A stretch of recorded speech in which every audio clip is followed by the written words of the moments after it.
Kalau korang ada pisang yang masih elok lagi dan belum lembek lagi, boleh kupas pisang dan hiris nipis-nipis dalam 0.5 cm macam tu. Lepas tu lapik parchment paper dan susun hirisan pisang ni 4x4 baris, melintang dan menegak.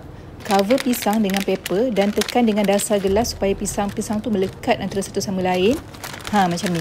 Sekarang boleh didihkan air dan boleh cairkan dark chocolate. Saya guna coklat masakan sampai coklat tu cair tau. Lepas tu, pipe peanut butter atas lapisan pisang tadi dan ratakan. Dan pipe pula coklat masakan yang kita dah cairkan tadi dan ratakan. Last sekali boleh tabur kacang untuk bagi extra crunchy. Dan boleh bekukan dalam peti sejuk semalaman. Siaplah dessert yang pernah viral ni, orang panggil banana sneaker bites. Memang sedap, rasa manis pisang gabung dengan masing-masing peanut butter dengan pahit dark chocolate tu memang layan habis. Jangan lupa try.